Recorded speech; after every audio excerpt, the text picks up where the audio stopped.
guess I still freak out sometimes. Your faith feels like a free fall sometimes. I guess I still get scared sometimes.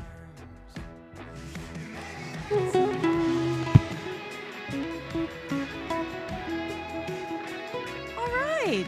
Good morning, Different Church. How's everybody doing? Woohoo! I like it. Well, we have a great group up here for you today. Way over on the side, we have my amazing boyfriend, Christopher Smith, on the slides. Woohoo! To my left, we have Noel on the ukulele. To my right, we have Seth on the acoustic. And to the rear. And hidden behind me, we have Sean on percussion. I'm Hannah, and I'll be your lead vocalist today. And my friends will be singing with me. And since these are all songs you're probably going to know, you can stand and sing with us as well.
What's heavy behind?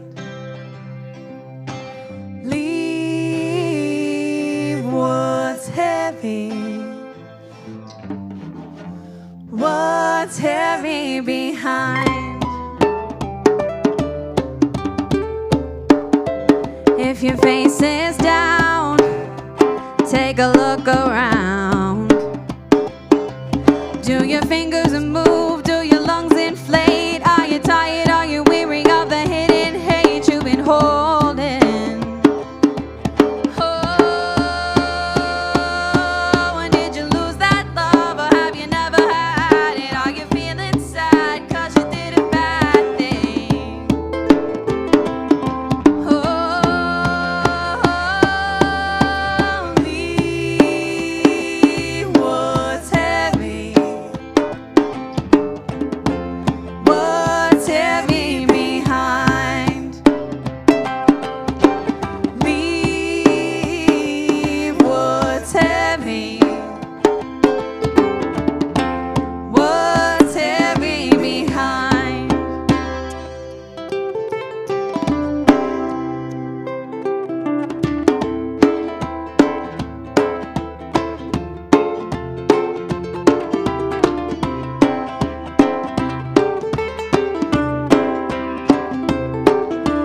Are you feeling fearful, brother? Are you feeling fearful, sister? The only way to lose that fearful feeling, replace it with love that's healing. Are you feeling fearful, brother? Are you feeling fearful, sister? Leave what's heavy. What's heavy behind? Leave what's heavy.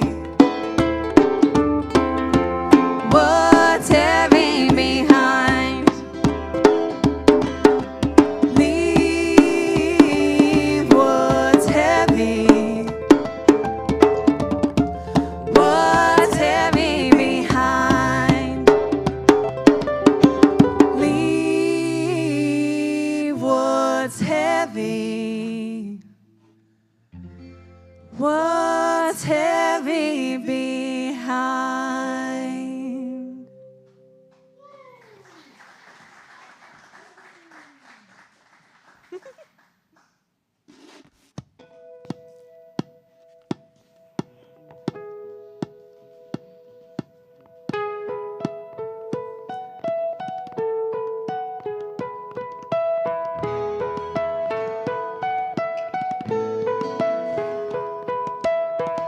It's hard to see it, still believe it. You have always lived deep inside my heart. I need to know you would swim the unknown seas and follow me into the mystery.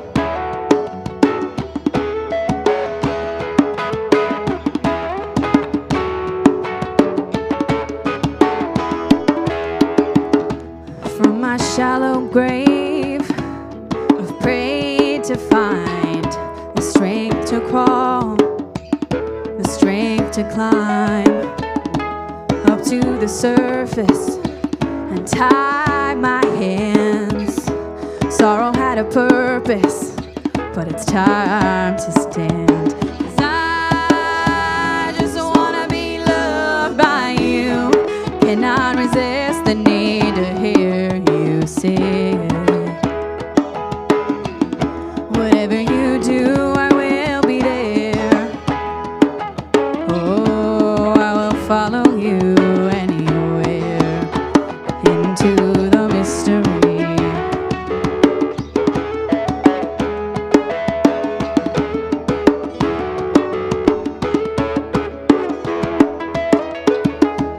Love is not a cage, love is not a path. Love's a steady hand waiting for the storm to pass. You loved me then when you needed me. Will you still when it's not so easy? 'Cause I just wanna be loved by you. I cannot resist the need to hear you say it. Whatever you do, I will be there. Oh, I will follow you anywhere. We are all God's children. We are flesh and blood. We are born from the wreckage. We are not alone. We are lovers broken. We are vicarious dreams. We are tumbling in space out of control into the mystery. Into the mystery.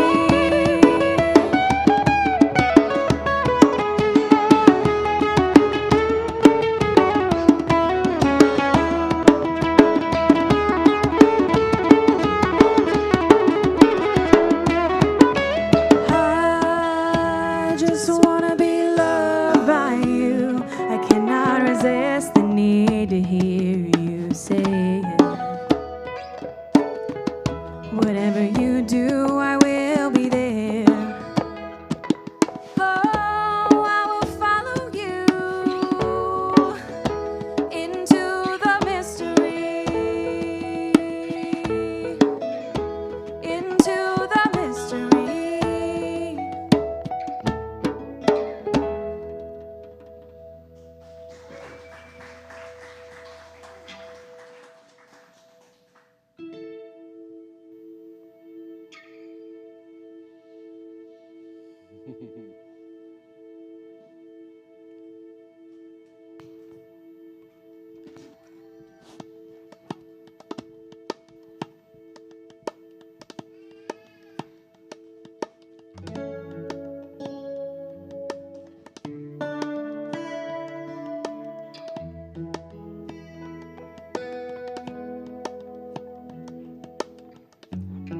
You're always moving in the unseen.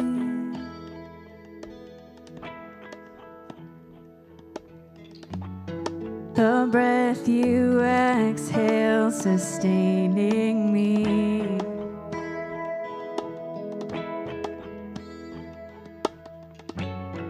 Before I call, you know my need.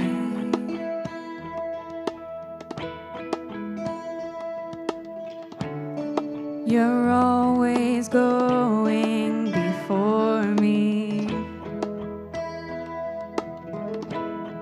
I'm confident your faithfulness will see me through.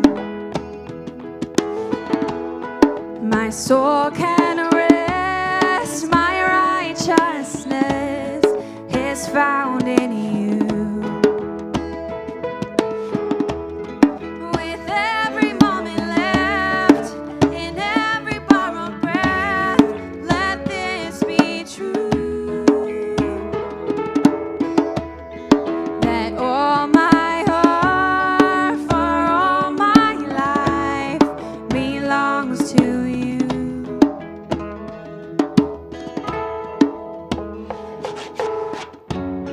Your laughter scatters my enemies.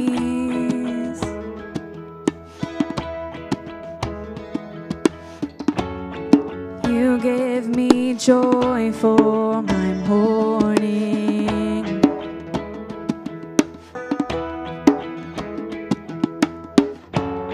You lift my head so I can see.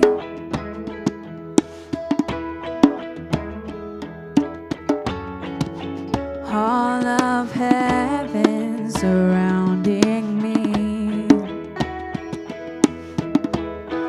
I'm confident your faithfulness will see me through. My soul can rest, my righteousness is found in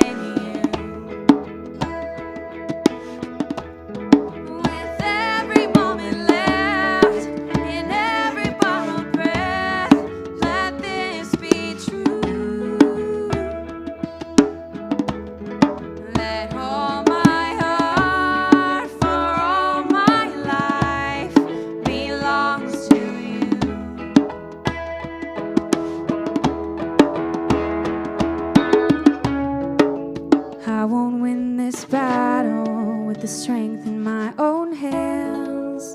You're the mountain mover, and only you can. I won't build my life on sinking sand. You're my hope forever, the rock where I stand. I won't win this battle with the strength in my own hands.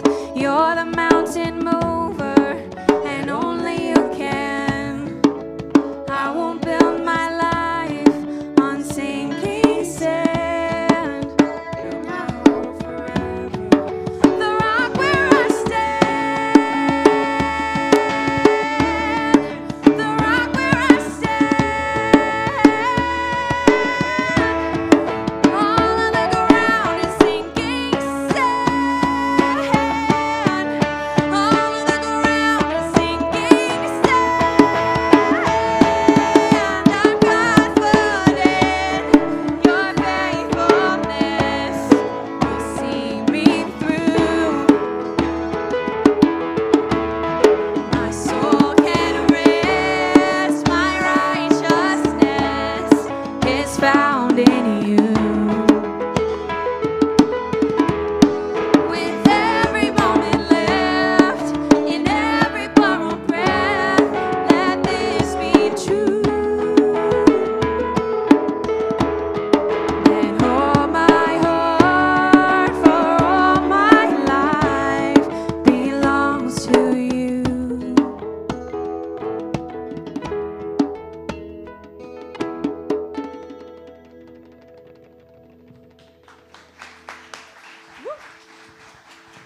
Good morning, everybody. How's it going? Woo. Feel free to take a seat. And when you do, clap harder than you've ever clapped for my niece, everybody. Come here. Give me a side hug. Yeah, that's my niece. And Noel is my nephew. Oh. Shh, be quiet, cousin Fody. What'd she say? Oh. Okay, thumb check. Thumbs up if you had a great week. Thumbs down if you had a terrible week. Middle here.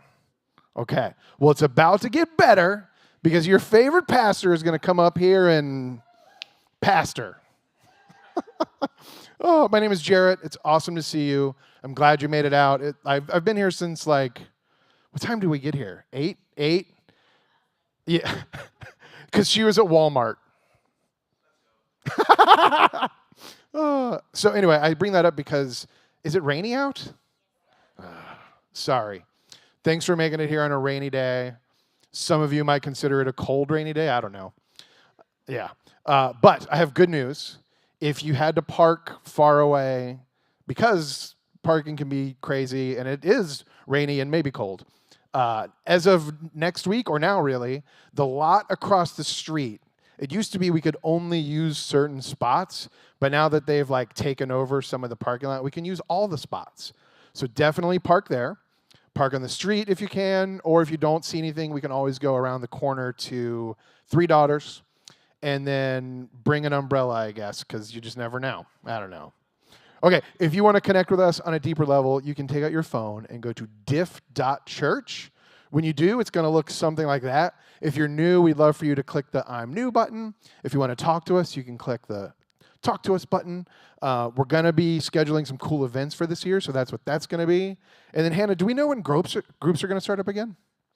Soon. Groups are going to start soon. We would love to give you opportunities to hang out with each other. That's coming. Speaking of an opportunity to hang out with each other, next week, a.k.a. the last Sunday of every month, is when we like to go to brunch. So next week, come hungry. Eat a little bit of snacks, but not too many, because afterwards we're going to go to Three Daughters, hang out, enjoy the weather while it's still decent. And you can hang out with each other, which is awesome. But also you can just be like, Hannah, tell me more about the church. Why did you decide to start it? Why was this church completely your idea and you forced Jarrett to do it? You can find out any of those questions. So we'd love to hang out with you next week. But until then, golf clap for Pastor Hannah. The restraint it takes me not to interrupt him when he's talking and saying lies. Excuse me, sir. I mean, I'll take it with me. I'll manage my own sound. Listen, groups are not organized because that would require me having my life together, which I do not. And I was at Walmart this morning because I do not have my life together. And I remembered this morning when Nova reminded me that we have a birthday party to go to after church for one of her friends. And she was like, and we got him a present. And I was like, we will have a present by the time this party starts. So I was wandering around the tiny Walmart where the police go a lot. But there weren't any there while I was there, so it seemed safe-ish. I'm not scared. I grew up with that kind of Walmart. Okay. I don't know how to transition from this. We're just gonna go to the Old Testament, where also no one has their life together. I did it. Okay, we're gonna go to Elijah. We're gonna check in with him in 1 Kings chapter 19, verses 9 through 13. This is what it says. Elijah came to a cave where he spent the night. But the Lord said to him, "What are you doing here, Elijah?" And Elijah replied, "I have zealously served the Lord God Almighty. The people of Israel have broken their covenant with you and torn down your altars and killed every one of your prophets, and I am the only one left. And now they're trying to kill me too." "Go out and stand before me on the mountain," the Lord told him. And as Elijah stood there, the Lord passed by, and a mighty windstorm hit the mountain. It was such a terrible blast that the rocks were torn loose, but the Lord was not in the wind. And after the wind, there was an earthquake. The Lord was not in an earthquake. And after the earthquake, there was a fire. The Lord was not in the fire. And after the fire was the sound of a gentle whisper. And when Elijah heard it, he wrapped his face in his cloak and went out and stood at the entrance of the cave. And a gentle voice said, "What are you doing?" Probably not with an attitude. Okay. Elijah was a famous prophet in ancient Israel. One important thing to know about this whole little scene that happens where he's hiding in a cave and there's all kind of nonsense happening and then Jesus is whispering to him. Elijah is acting like a different person right before this because he was ordering the people of Israel around. He was challenging the prophets of Baal to prove their existence of their God in a truly fascinating and ridiculous sacrifice contest. And the prophets of Baal fail and they all get murdered as a result. Okay, so it's a wild story. But basically, what had happened was Elijah, one guy, versus 400 prophets of Baal. And Elijah is like, seems good odds. I'm going to set up a sacrifice, and you're going to set up a sacrifice, and we're going to do everything we're supposed to. We're going to kill the thing and do all the things. But you can't have any matches or fire. You have to pray to your God for the fire, because this is a reasonable request. And then Elijah dumps a huge amount of water on his altar and sacrifice, which was a taunt in itself because Israel was going through a severe drought at the time. So he's just dumping hundreds of gallons of water that people could have been drinking. He prays, fire instantly comes down, burns his sacrifice, burns the wood, burns the altar, evaporates all the water. And then he's like, your turn. And the prophets of Baal spend all day doing all manner of things trying to make this happen. And they can't. And while they're doing this all day, there's a crowd watching them. And Elijah is just mocking them, ridiculing them, taunting them. And then ultimately they fail. And Elijah and the Israelites turn into a mob. And they kill them. All of them. That is crazy. The Bible is full of crazy stories like this, which is part of the reason I love it. You just be reading along and then be like, I'm sorry, what? What happened? Queen Jezebel, Baal's her god, okay, she's furious, not only because that was her god, but because those were her prophets. And now she cannot do her faith because all the prophets are dead. And she is like, you didn't just humiliate the prophets in front of the country of Israel, of which I am the queen. I'm now going to start a manhunt for you. And the Bible's very benign in its description of what happens. Jezebel sends a message to Elijah that says, you killed my prophets, now I will kill you. I pray that the gods will punish me more severely if I don't do it by this time tomorrow. So essentially she's like, my name is Jezebel. You kill my prophets. Prepare to die. Obviously, the queen of Israel is not out looking for Elijah herself, okay? She's not out in the streets with a sword. She has the military. She probably has the palace guard, whatever. Whatever kind of law enforcement military is available to her, she is using. She very likely also put a bounty on his head because, again, severe drought, okay? Everybody in the country is doing poorly. Everyone's having a hard time. Do you know what would help? Money. So it's basically like John Wick, excommunicado levels of people looking for Elijah, okay? And then the Bible says Elijah was afraid, which again, just a very underwhelming word to use after he is informed that the entire Israelite military and most of the regular people are out looking for him to try to kill him. I don't know if afraid is the right word for that. Maybe terrified, panic attack. So Elijah goes from being on cloud 9 and being like, yeah, suck it, to running for his life, okay? He is more than just upset. He's praying for death. He says, I've had enough, just let me die. And God is like, Elijah, what the heck are you doing? And Elijah says, I alone am left, and they are seeking my life to take it away. Basically, I'm alone, I'm sad. Everyone in the mob who is excited and on my side since yesterday has disappeared under the threat of retaliation, and no one cares about me. I did my job as your prophet. And what did that get me? Running for my life, alone, depressed, feeling hopeless, ready to just beat Jezebel to the punch and die in advance so he doesn't have to face being killed by someone else. And I feel like what's unspoken is his silent accusation to God. How could you? let this happen. I did what you asked. I should not be the subject of a manhunt. You are supposed to protect me. You are supposed to make everything work out. Where the heck are you? And God tells Elijah to go out of the cave on the mountain and look. And I feel like I just like to picture Elijah doing this. It's not like in the Bible, but I just picture him doing it, but like sulking, like standing there like,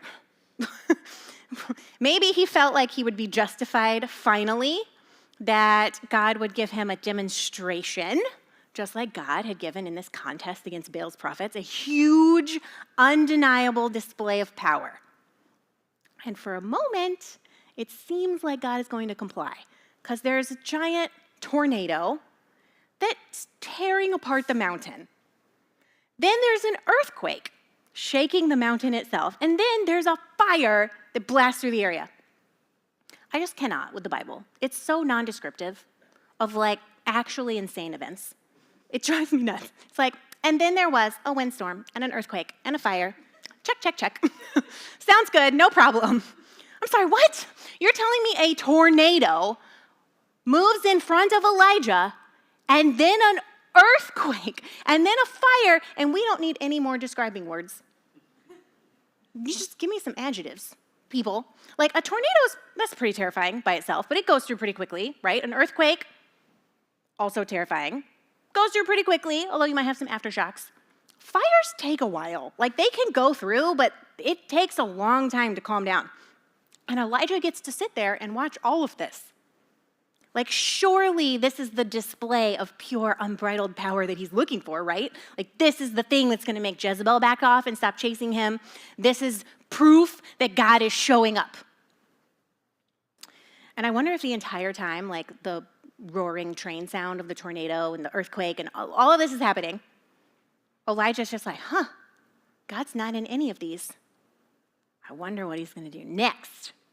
What could possibly top this? Surely God will do something even bigger to prove how amazing and powerful God is and how right and justified Elijah is. Right? No, God wasn't in any of it.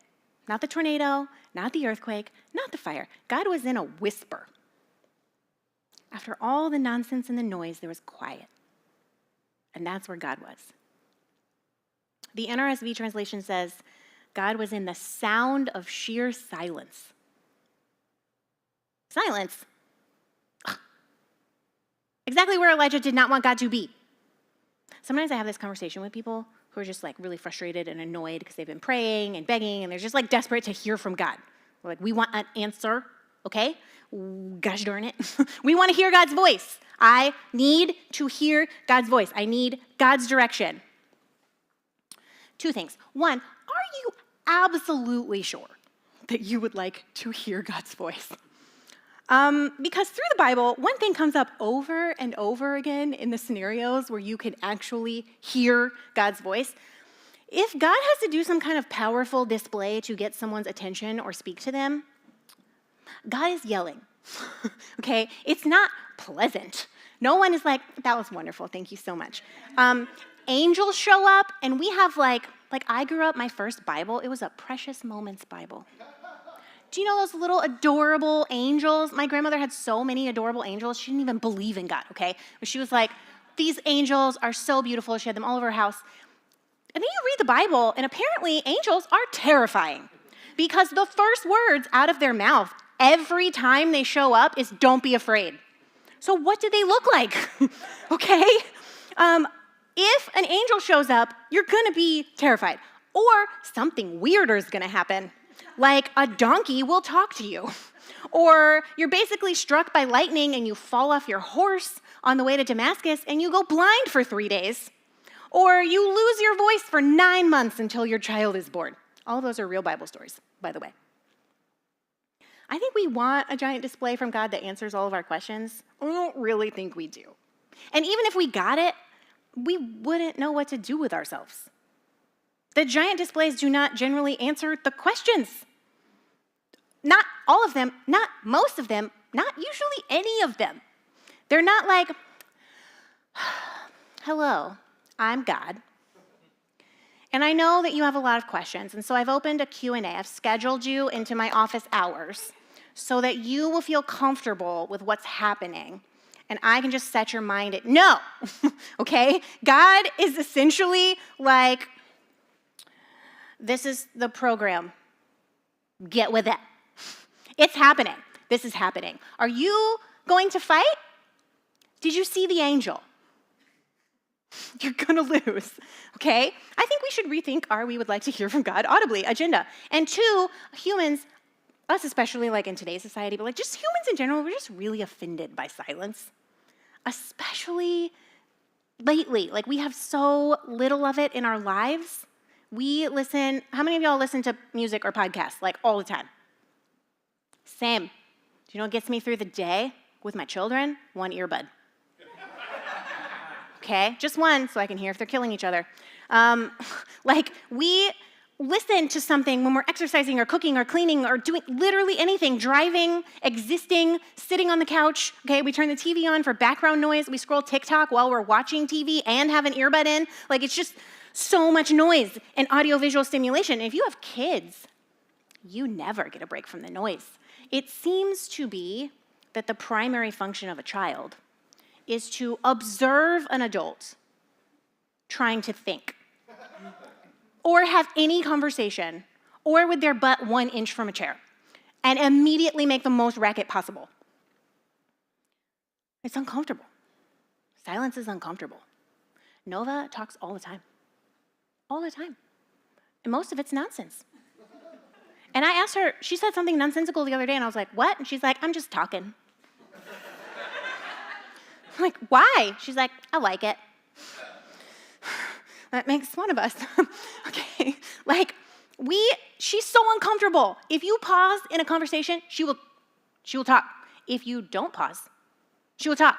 If you are in the middle of a sentence, she will talk. Like, there's just constant, she can't handle it. We're uncomfortable with the silence. If I pause too long up here because I like lost my place in my notes, or because I just need to take a deep breath, or I just pause.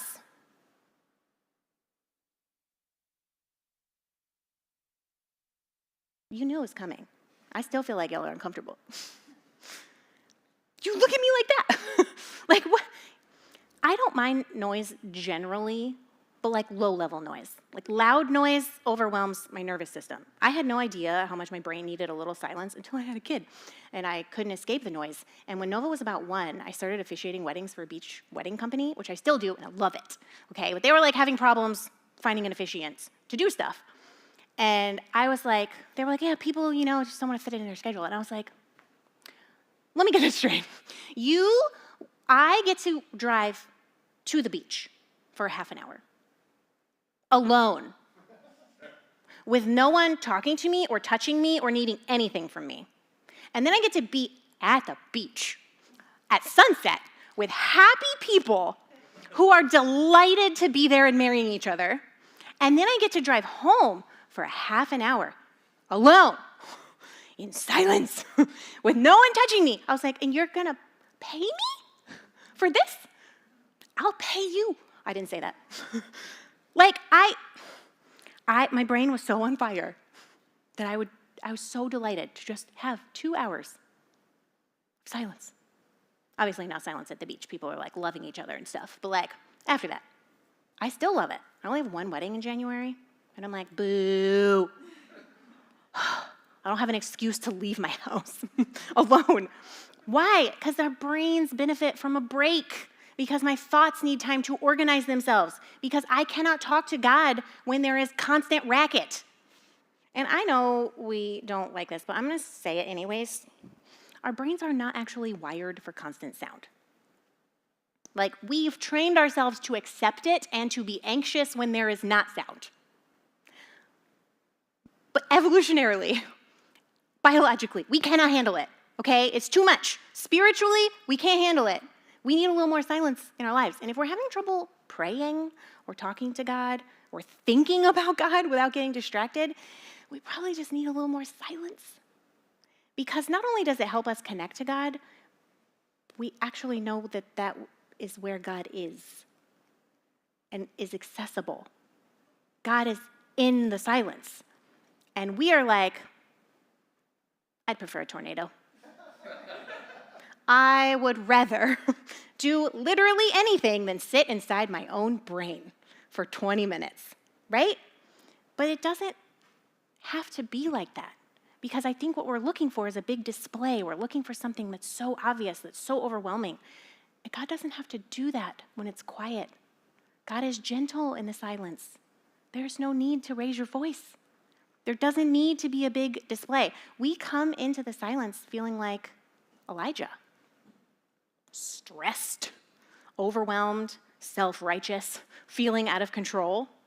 And God just talks to us in a gentle voice, a soft voice, a whisper. They can come back up here. I guess I'm talking fast today. You're welcome.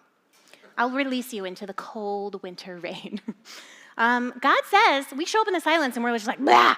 And God's like, hey, I see you. Take a breath. Can you hear me? Because you are raging and spinning your wheels like a tornado. And I am not in the tornado. You are shaking everything up in your life, and I am not in the earthquake. You are ready to burn everything down, and I am not in the fire. I am right here. I am sitting quietly, waiting for you to pause long enough to notice that you don't actually have to be working this hard. Just come sit down. I'm not stressed. You don't have to be stressed either. Take a breath. Match my tone. Tell me why you are here. And what did Elijah hear when he finally heard God in the silence? He heard a whisper that said, hey, keep going. You're not alone. I'm here, and there are 7,000 others in Israel who are with you. You are not forgotten. You are not alone. So I have a little homework for you this week. It's not that intense. Don't freak out. I just want you to take like 10 minutes a day and be quiet. You think I can make Nova do this? Unlikely. She plays the quiet. She's like, let's play the quiet game. I'm like, great. And then she starts talking. And I'm like, this is not how you play the quiet game. She's like, I'm in charge. I said, oh, you're the boss of the quiet game, so you get to keep talking and everyone else has to be quiet. So, be the boss of your quiet game for 10 minutes this week. Like, set a timer on your phone. It can be when you wake up, before you get out of bed. It can be when you go to bed at night. It can be when you're driving. It can be when you're in the shower. Just 10 minutes. Your brain might be all over the place. Just expect it.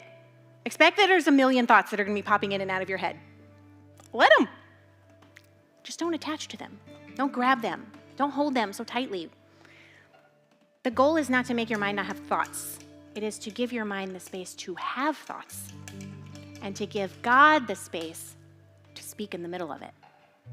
Because I think if we want God to show up in our lives, we need to make space for where we know God is. And God's not in the chaos. Like Genesis 1 says, in the beginning, God created the heavens and the earth, and blah, blah, blah, blah, blah. The earth was without form and void. Darkness moved over the face of the deep. The deep, the phrase for the deep in the Hebrew is like chaos. We're just like, oh, it's like a water. No, wild and waste. Utter chaos as far as you can see. And God brings order to the chaos. God's there beneath the chaos, waiting for us to notice, waiting in silence, so that God can say, hey, you're not alone. You're not forgotten. Keep going. Take a breath. There's 7,000 others. Keep going. We have 2 more songs. If you'd like to stand and sing with us, and then I will come back and give you a benediction.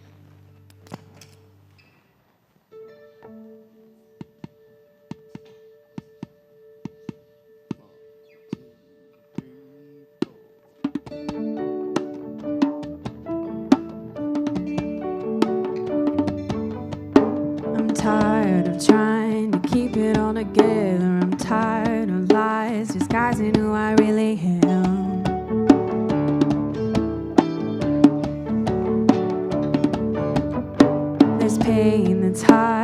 And underneath the surface, I'm tired of trying to keep it on the inside.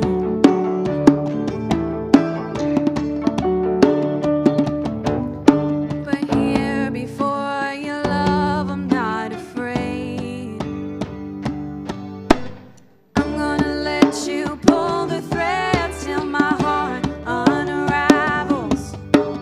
Open me up with every breath till the darkness scatters and runs away. I'm ready to fall apart, fall into your loving arms. I'm gonna let you pull the threads till my heart unravels into yours.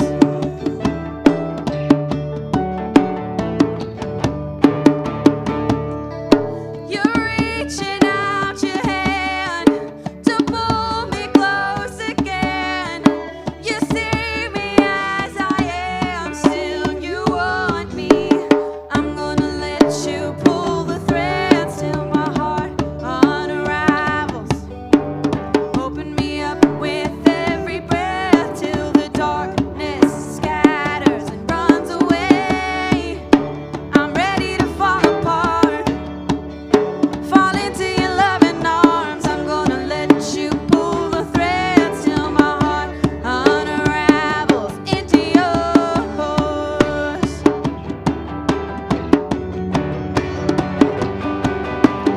Here before your love, I'm not afraid. You stitch me back together with your grace. Oh, here before your love, I'm not afraid. Oh, you stitch me back together with your grace. I'm gonna let you pull the threads till my heart unravels. Open me up with every breath till the darkness scatters and runs away. I'm ready to fall apart, fall into your loving arms. I'm gonna let you pull the threads till my heart unravels into yours. Into yours.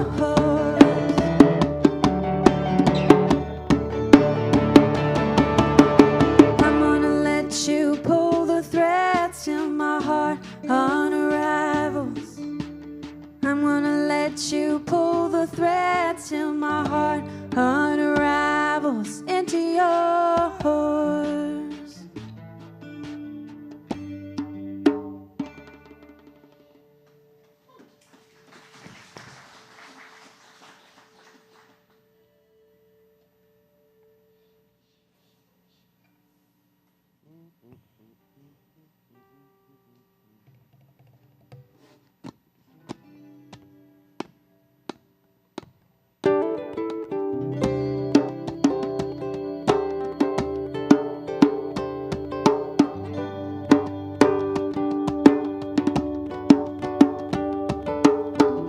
I thought that I would have it together by now,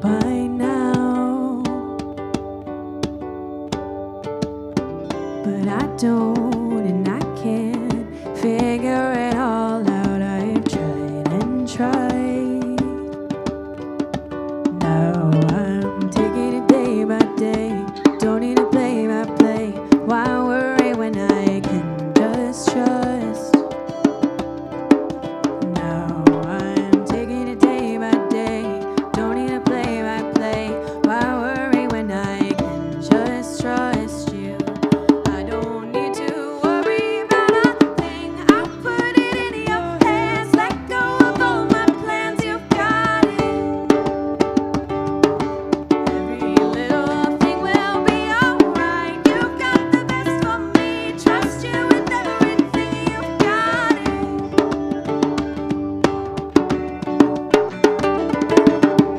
I find it hard to tell you I need you, but I'm done with that. No more heavy burdens I live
Okay, I just need to warn you, this is a lot colder out there than when you came in here. Okay? I don't know if it's raining. I'm sorry if it is. It's maybe the Lord? Probably not. God's not in the wind or the cold or the 2 days of winter we get in Florida. We do need to stack the chairs today because the opera has rehearsals immediately after. Next week, I don't think we'll have to because they'll be performing at the Palladium. So if you are able to lift chairs, you can stack them in stacks of 5, and then we will wheel them against the wall. If you're a wheelie person, don't put them all the way against the wall or those banners will fall on your head. They are not fun to put back up. In fact, I didn't. I just sent a text to the opera and was like, I'm sorry. I can't do it. I am so sorry for your, sorry. Shout out to Isaac and Travis who brought delicious snacks. Thank you for doing that. Grab some cookies on your way out. If you like Different Church and you want to help us keep existing, you can donate online or in the box in the back. And if you like Hannah's sparkly sweater, I wish we had our noisemakers.